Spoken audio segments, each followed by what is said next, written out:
NaMo अर्हन्ताणं NaMo सिद्धाणं NaMo आर्याणं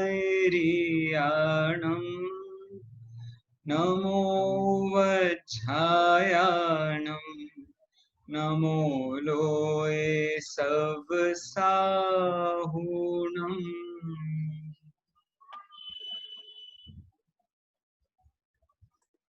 So we have basically began with Namokar mantra. Namokar mantra is one of the most famous mantras, and it basically defines our system, our philosophy, our religion. So the philosophy plus the religion, both of them can be easily understood by this Namokar mantra. Why philosophy? Because our philosophy is every individual has its own ability to reach to salvation. Every individual has to face all the troubles on his own and can curb those troubles on his own. Um, we do not believe that one person can help others in removing their miseries. So that way the philosophy part is also there, and religion part, this is a mantra, and while reciting the mantra you can go into that particular state of mind where all the sins can stop. Wherever you uh, are deeply engrossed into a particular activity, then come into a state where things do not go hand in hand, they just stop and you are focused. So that way the religion part is also there. Whatever new activity we do, Namokar mantra is one of the most important thing that we recite, or which stays with us for all the auspicious activities that go on. So I'd like to share my screen so that you'll be able to look at what we are trying to see. Okay, so basically Namokar mantra is our intention. So Namokar Maha Mantra. Why is it called a Maha Mantra? So Maha means something which has a great grandeur. And why it has such a great grandeur? The reason behind is it was the first written verse available in any Jain scripture. It is the first written verse available in any Jain scripture. It is called as the Mangalacharan of Shatkhandaka. Shatkhandagam is considered as the first book ever written in Jain system. Okay, so what is Namokar mantra? We all know what is Namokar mantra. Namo Arihantanam. Arihantanam is the most correct usage of Arhantanam. It's not Arhantanam, it's Arihantanam. Generally, we tend to slip a little. Both of them have very good Sanskrit meanings, but we are not going there. So Namo Arihantanam is the first one. Namo Siddhanam, Namo Airiyanam, Namo Uvajjayanam, and Namo Loe Savvasahunam. What it means is Namo Aryantanam, Namo Siddhanam. Namo means bowing, or we bow to a particular thing. Arhantanam, all Arhantas. Siddhanam, all Siddhas, because Arhantanam is a word which is, Arhanton ko, which is a Bahuvachan. Bahuvachan means, it's a plural word. It is a collective noun, so that way you can say it. So I bow to all Arhantas, all Siddhas, all Airyas, which means Acharyas, all Uvajjhayas, and all Loe Sav Sahunam. Loe means in the complete world, Lok me. Sav means all. Sahunam is Sadhu. So I bow to all Arhantas.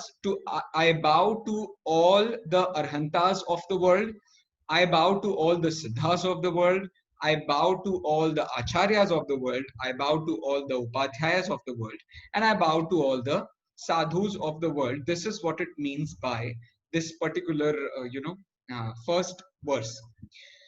Now, going a little further behind, you must have heard the name of Gurudev Shri. Gurudev Shri is considered as, a very important entity in the mission that we all are. So he used to say Namokar mantra in a little different way. Namo loe sav arihantanam. Namo loe sav siddhanam. Namo loe sav airyanam. Namo loe sav uvajhayanam. And Namo loe sav trikalvarti sahunam. So he used to say it in a little different way. The only added word is Trikalvarti. So Loe means all the lands. That means Urdhu, Madhya, Adho. Sav means all. That means the entity we are talking. And Trikal means all the time. So it's like the space-time, interrelation can also be seen in this particular mantra. So, looking at this particular mantra, there are five things, there are five positions, or there are five pada to whom we are bowing. So, these five altogether are called as Parmeshthi.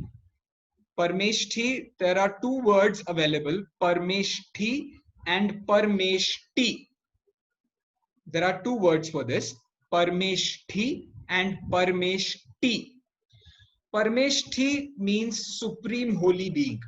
That means it is about the spiritual ladder. Those who have acclaimed the sixth ladder and above it are called as Parmeshthis. And Parmeshti, Isht means the one we like, the one which can help us, remove our miseries, which is extremely likable. So Parmeshti means those who are most likable to us. We love them, we enjoy them, we love their company, we love to be with them, we love to have their solace so that we can have an abode to, moksha or liberation. Hence, Parmeshthi means supreme holy being. By far, do we have any questions, or everything is going fine? You can maybe, thumbs up a little or something so that I'll be able to understand. Or if there are any questions, we can have questions as well. Okay, thank you, Vincy. Anybody else? Arav? Okay, nobody. Thank you very much, everybody. Now, Parmeshthi are supreme holy beings. There are five types of supreme holy beings: Arhant, Siddh, Acharya, Upadhyay, and Sadhus. Arhantas are called as gods with body. I think you can, have a look over that. Acha, fine. I think I cannot use it. Okay. Siddhas. Siddhas are gods without body. Those who do not have a body, which cannot be seen. They live in the Siddhashila, so they are not in front of us, or they were never in front of us. After the state of Arhantas, this state of Siddha comes. So Siddhas cannot be seen, but yes, Arhantas can be seen. Acharyas are the leaders of the monk federation. Federation is a very common word to use, but I hope you understand. Sangh is what we say in Hindi. Acharya are the leaders of the monk federation. That means they are the heads, like the principals we have in schools. Upadhyayas are the teachers of the monk federation. So like we have teachers in our schools, and like we have students in our school, in the same way there are sadhus or monks in a particular federation of monks, or a school of monks.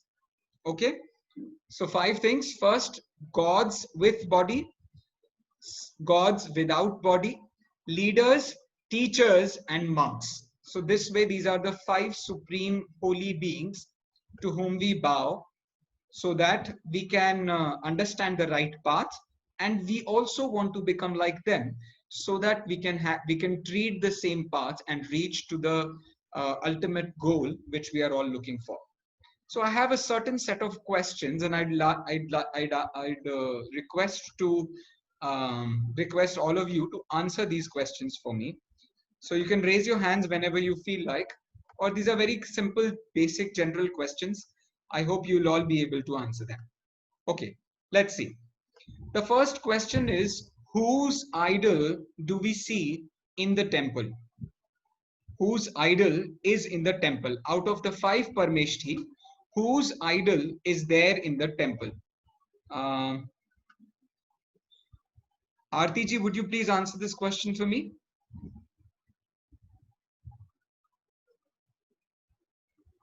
Oh, the interface is very difficult. I have unmuted somebody. Yeah, it's the Siddha Parmeshthi. Are you sure? Acha, you remember gods with body are arhantas, or gods without body are arhantas?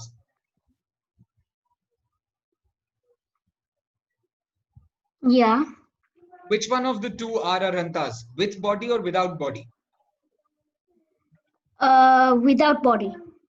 Without bodies are arhantas. Are you sure? No, they are with one. They are with. Yeah, they are with body. So the idol is a statue, and the statue is of the body. So it is not of the siddhas, but rather arhantas. Clear? Yeah. Okay, so basically your answer is also correct. Why your answer is correct? Is it Janav? Yeah, it is Janav. Okay. Yeah, thank you, Janav. So your answer is also correct. Why? Because whosoever we bow to, they are mainly, majority of them are all in siddhas. They are all in the siddh gati. So it's like they are all in siddh, but we are bowing them in front of us, considering that they are in front of us. So whosoever is in front of us is called as arhantas. So that way, arhantas it is. Okay. Thank you. Chalo, let's go to the next question. Who is greater, arhantas or siddhas? Like we all know that all the souls are equal, right? We all know that all the souls are equal. No, even a small ant to an elephant, all the souls are equal. To the people who are living in the hell, to the people who are living in the heaven, all are equal. But still there is a question, because we are talking about the situation they are in. Who is greater, arhantas or siddhas? Who'd like to answer that question for me? Okay, I have unmuted somebody. Have I? Meena Shah, are you there with us? Yes, I Yes, am. ma'am. Would you please answer this question for me? Yes, so Siddhas are greater because they have destroyed all 8 karmas. Okay, thank you, ma'am. Thank you very much. So yes, she's answered it very correctly. Who is greater, arhantas or siddhas? So the answer is, siddhas are greater than arhantas. Now the question is, why are arhantas bowed before siddhas? Whosoever is great should be bowed first. But okay, so, Adi is answering the question for me. Okay, great. Let's see. Yes. Oh, sorry, Darshi. Yes, please. Would you like to answer the question? Yeah. Please. Arhantas are bowed before siddhas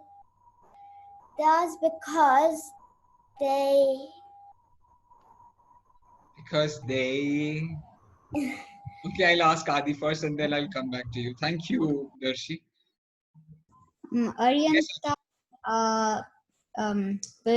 bowed before siddhas because Aryantas are closer and they spread knowledge.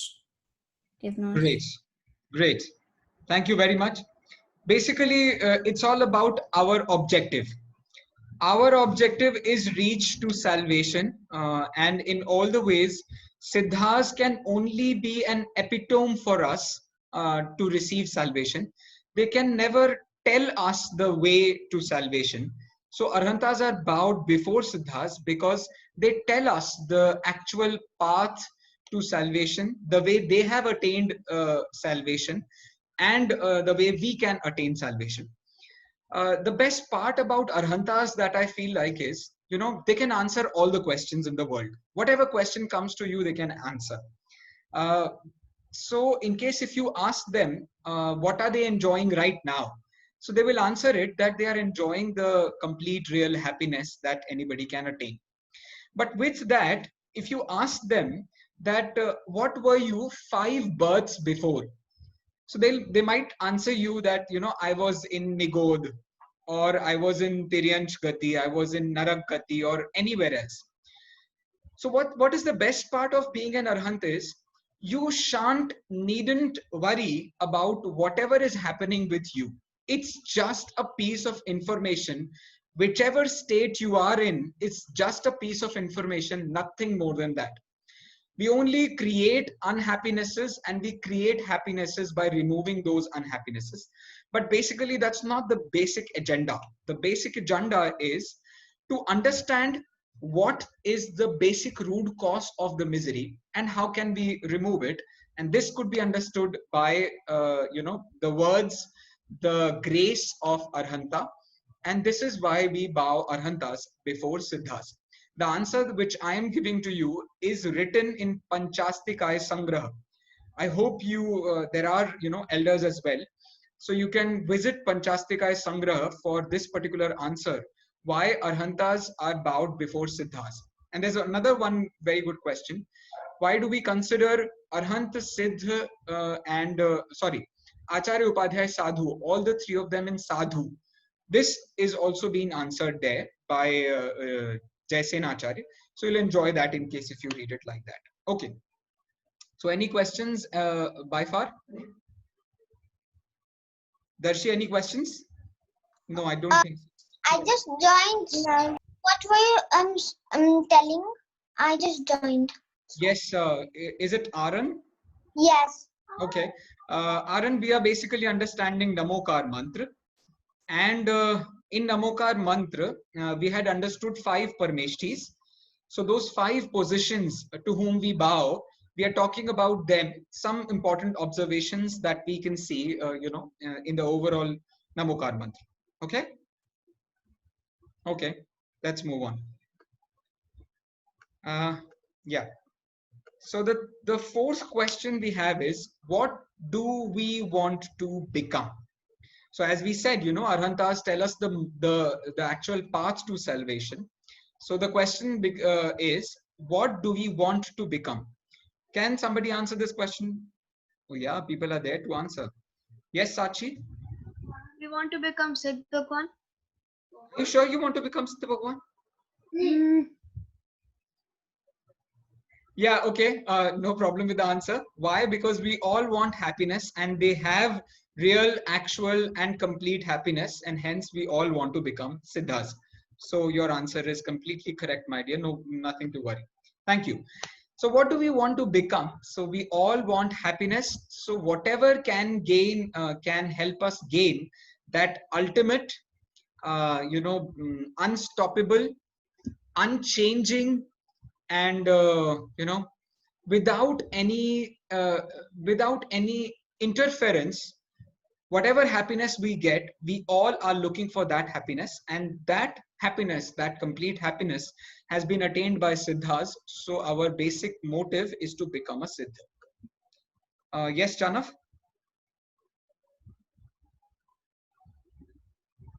Yeah, I was just checking for the next question. Okay, no problem. Adi, do you have a question or something? Or you want to help me with the answers? I was going to help you with the answer. Okay, so what is the next question? What do we become before Siddha? What do we become before Siddha? Arihant, And before Arhant? That's a tricky question. Acharya. Ah, you got it. You got it wrong. I mean, you actually got confused. But I don't know whether you got confused or something or not. See, Sadhu is the only place which can help you attain Arhanta. Acharya and Upadhyaya, these are basically, such stages wherein administration also takes place. The Acharya or the principal of the school has to take care of the administration. The Upadhyaya as a teacher, has to take care of the studies.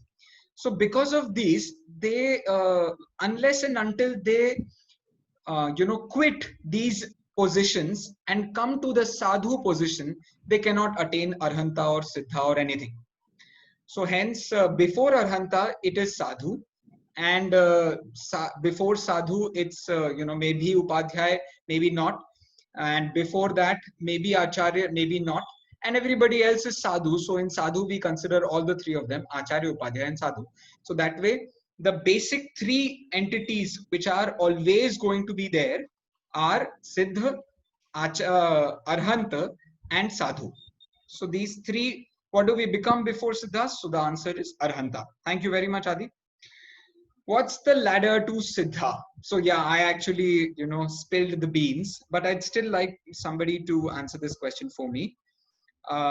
Yes, Riz, would you please answer this question?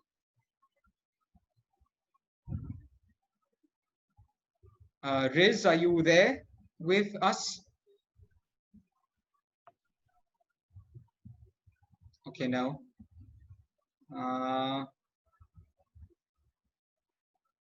Yeah. Vanshi, are you there with us? Yeah. Yeah, would you please answer this question? What is the ladder to siddha?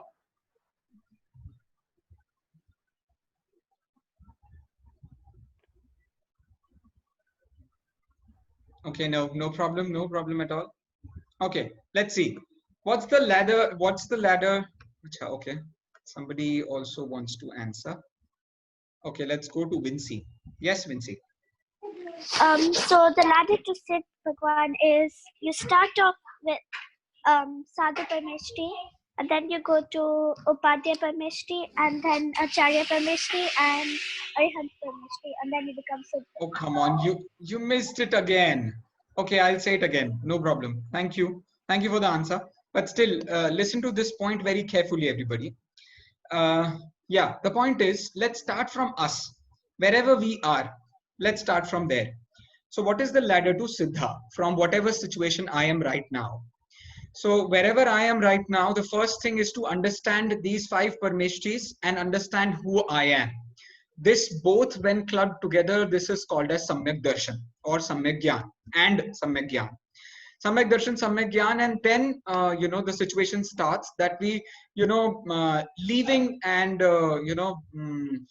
restraining ourselves with all the bad things around us. So with wearing clothes, living inside the house, we come to the second stage of spiritual ladder, which is called as 5th Gunasthan, which is, a better stage than whatever we are right now.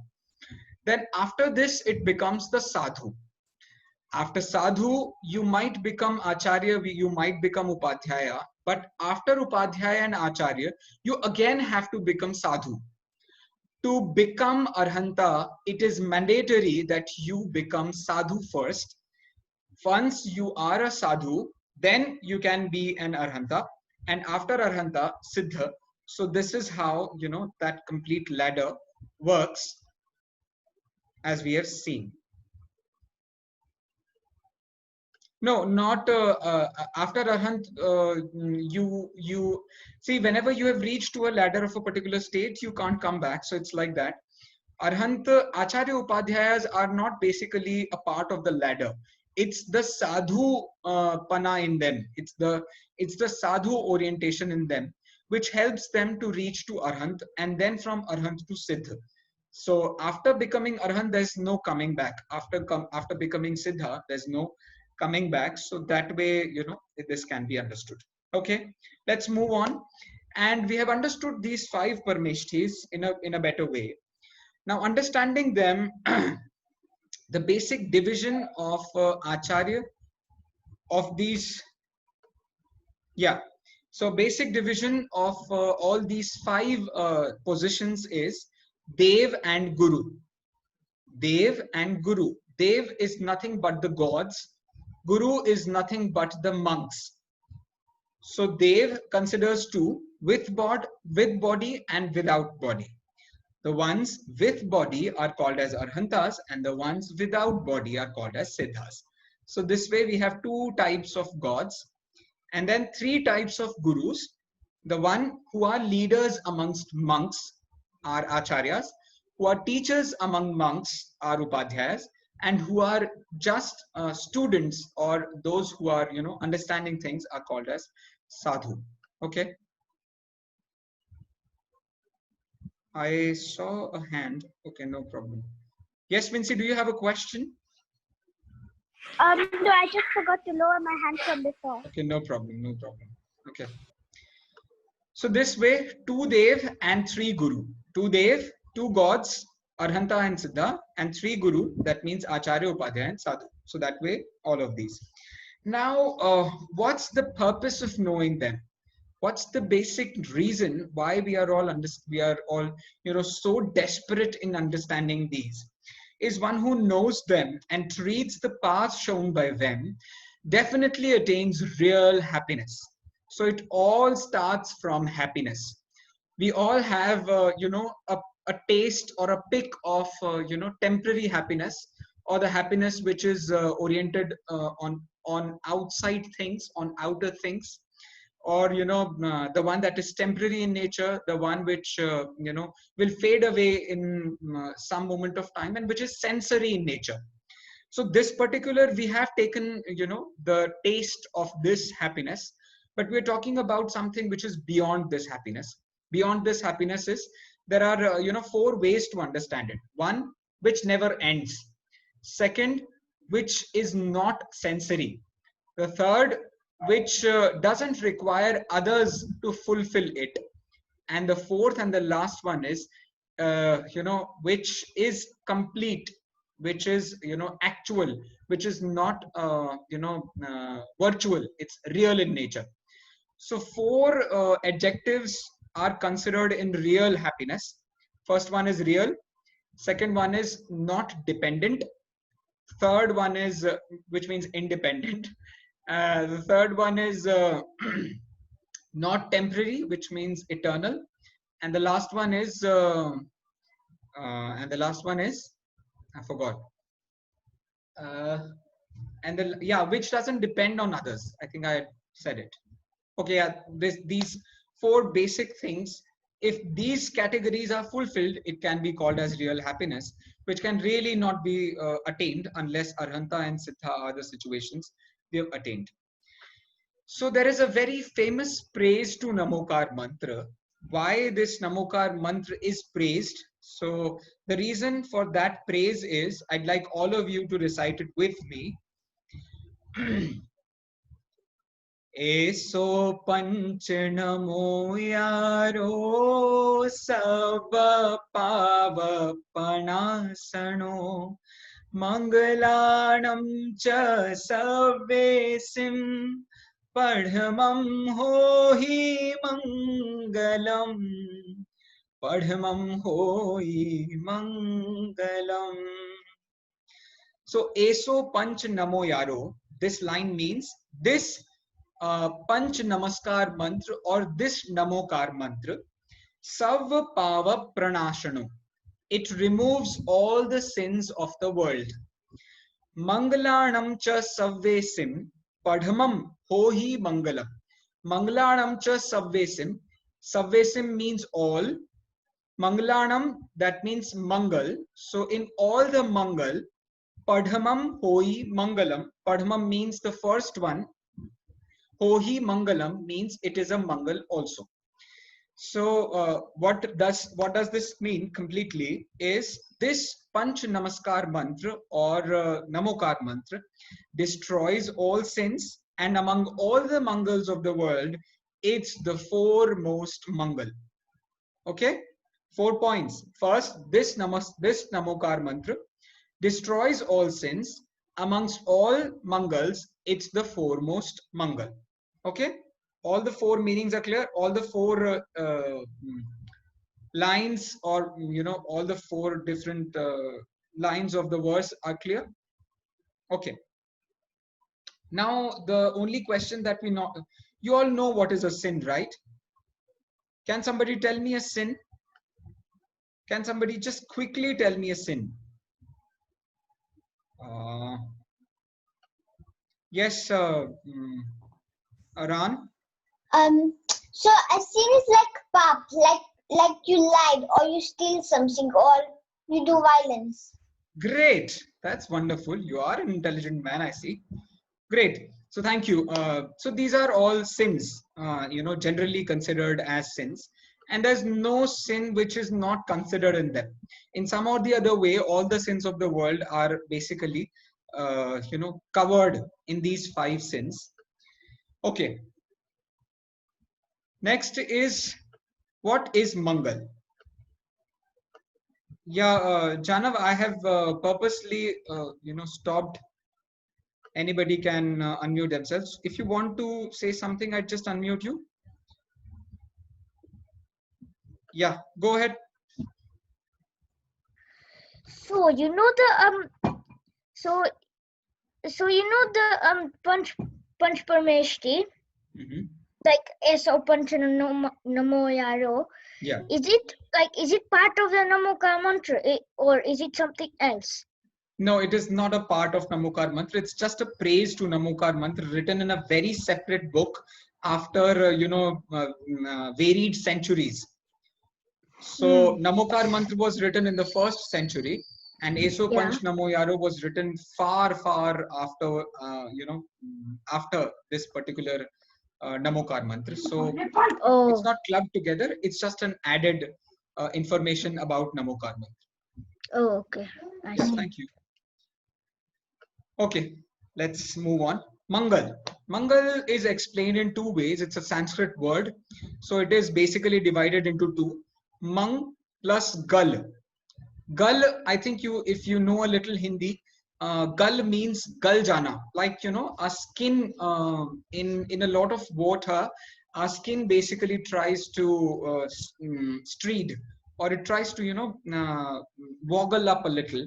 So this is called, destroying. The skin gets destroyed. So in the same way, mang means sins and gala means destroys. And the one that destroys it is called as a sin destroyer, and which is a mangal.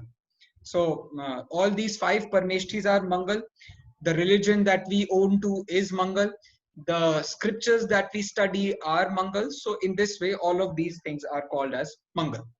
The second meaning to mangal is mangala. Mangala. So you might have heard this word also in Hindi. La, lekar a. This way we use it. So la means to give, to provide. So the one who provides happiness, the one who gives happiness is called as, mangal. So all these 5 Parmeshthis, the religion, the scriptures, they all give us happiness. And this way, these are all considered as mangal. I'd request the organizers or the co-hosts to please tell me when to stop. I might forget, because as we had that 40-minute thing, I knew that when is it going to end. So please in the chat remind me whenever to stop. So this way, this is called as mangal. Mangal is sins destroyer or happiness giver. So one which destroys sins. So my question is to you, how can it be a sin destroyer? So like in Hindu mythology, it is considered that if you bathe in the waters of Ganga, all your sins will be destroyed. So is it like this, that we can do sins and we can recite Namokar mantra and the sins will go away? Is this what we are trying to say, that it destroys sins? Or is there any other hidden meaning for it? I'd like people to answer this question. It's an important question. I'll again say the question. The question is, we say that mangal destroys sins. So it's best to, do wrong deeds and then recite Namokar mantra. Or best is, while you are doing something wrong, it's better to recite Namokar mantra at the same time. So it will, help you to destroy the sin simultaneously, and you will not have any sins, and you'll have, complete happiness. So what's the basic, answer to this question? Okay, let's have it from Adi first. Yes, Adi.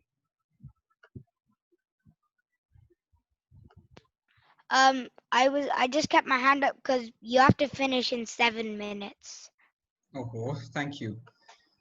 Thank you. So, yeah, Kapil ji has answered a good question to me. Thank you, Kapil. It shows way or path to destroy sins. So Namokar mantra helps us to, to have a path to destroy sins. So that way it's a wonderful answer. So yes, that's a very correct answer. But there are other hidden things in it also. So let's have a look over what Aran has to say.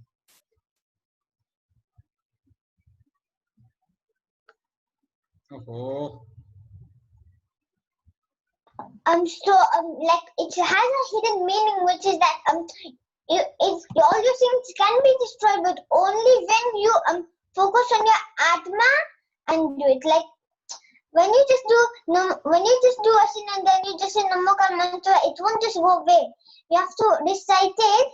You can recite it anywhere, and your sins will go away. But you have to focus on your atma and do it. Thank you, Aran. That's a very mature answer. Thank you very much. So the basic thing what we are looking for is the moment you are reciting Namokar mantra and thinking about Arhant Siddha Acharya Upadhyay Sadhu, or how they have become Arhant Siddha Acharya Upadhyay Sadhu. So they have become by realizing themselves, and hence you will realize yourself, and hence Pap will be destroyed. So two ways Pap can be destroyed. One, by whatever Pap we have collected, we destroy them. And the second one is by not allowing the new Pap to come to us. I'll say it again. Two ways to look at it. The first one is destroying the collected Pap, and second one is not collecting Pap. So that way both the benefits can be attained while doing this Namokar mantra thing. Reciting Namokar mantra, it helps us to destroy the sins, and it also helps us to give happiness. So both the ways you can see it, for the future aspect and from the current aspect, both the aspects are possible. So with this, we are going to end our class. There are quick facts about Namokar mantra. The first one is who wrote Namokar mantra. So it is considered that this was written first. It is found written first by Acharya Bhutbali in the scripture called Shatkhandagam. This is the first and the foremost verse in it. So who wrote it? It's Acharya Bhutbali. Where was it written? So I think I've made a small mistake in writing it. So the first part of this answer goes up. Parmeshthis are eternal. So Parmeshthis are actually eternal. Why they are eternal? Because in all the states of time, at some place or the other, all the 5 Parmeshthis will be there. If not in this Pancham Kal, if not in this Pancham Kal, in the 4th Kal. If not in Bharat Kshetra, but in Videhi Kshetra. So in somewhere or the other way, all these 5 Parmeshthis are always available. And if we, take solace of them, we'd be able to attain it. So yes, Jignesh ji, please go on.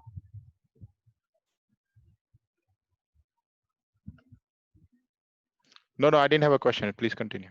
Acha nahi, okay, I thought something. Fine. So who wrote it? So the first part is, Parmeshthis are eternal.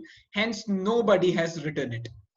But it was first found written in Acharya Bhutbali, by Acharya Bhutbali. So it is also considered as it is written by Acharya Bhutbali. Yes, Aran?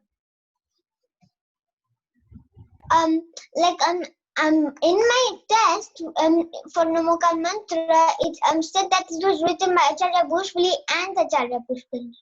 Okay, fine. If you have reached to that point, I'd like to answer that question as well. Thank you, Aran, for the question. The answer is basically Shatkhandagam is a very wide and big book.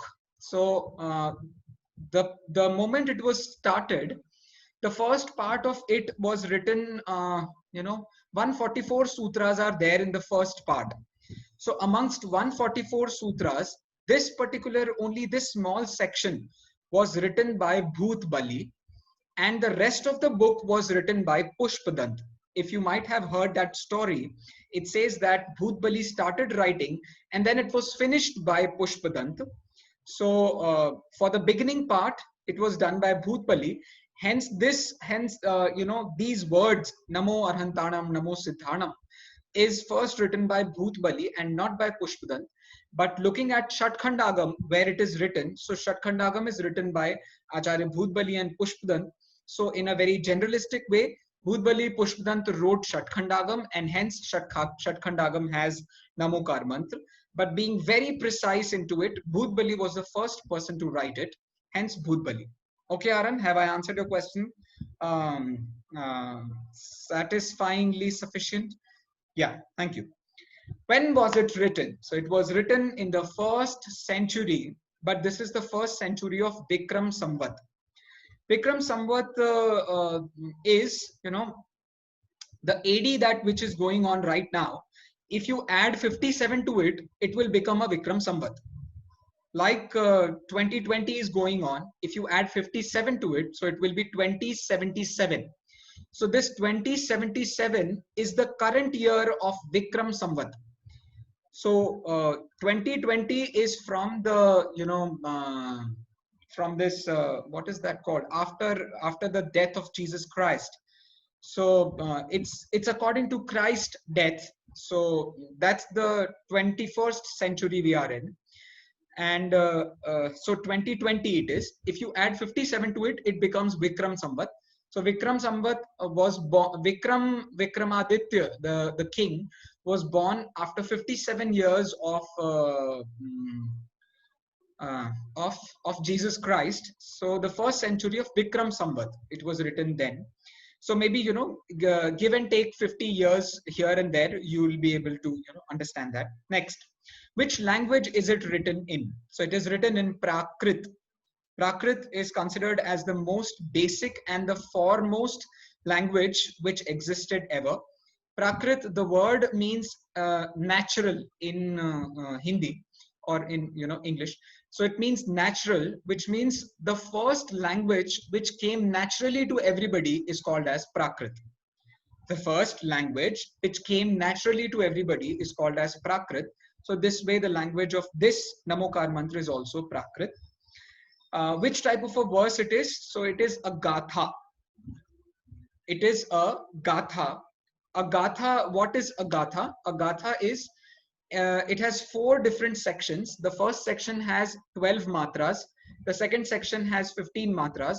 The third section has again 12 matras. And the last one has 18 matras. This is called as a Gatha. And the way we sing it, Namo Arhantanam. So the way we sing, this is because of the Gatha. This Gatha is called as Arya in Sanskrit. It has 5 positions, Arhan Siddhacharya Upadhyay Sadhu.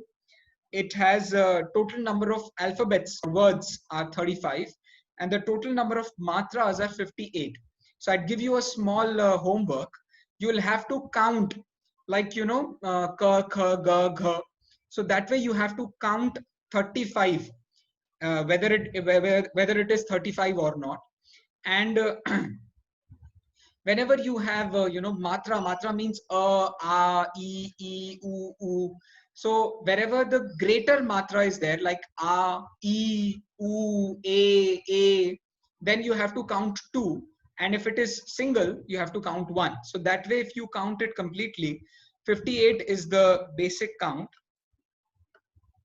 Is a Gatha type of story? Oh yeah, Gatha is also called a story, but no, it's a type of verse here only, not at all a story. So 5 positions, the total number of alphabets 35, and according to Hindi, way of identifying matras, it is 58.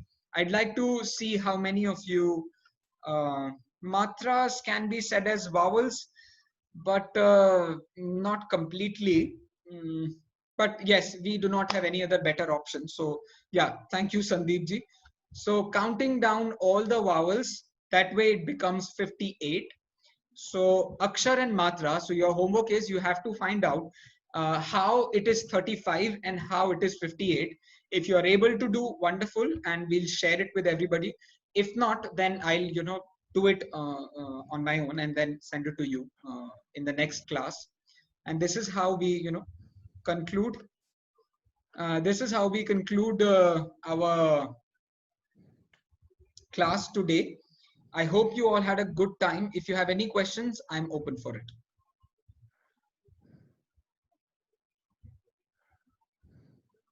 Any questions, anybody? Okay. Just for everyone's information, the next class will be on Friday.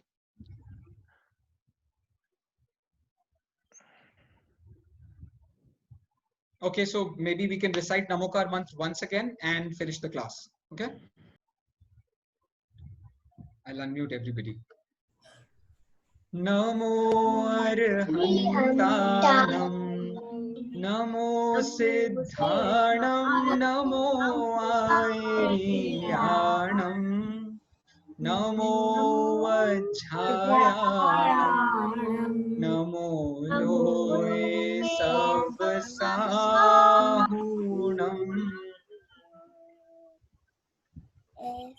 Jai Hind, everybody. See you then.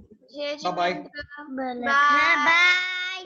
Bye. Jai Hind, everybody.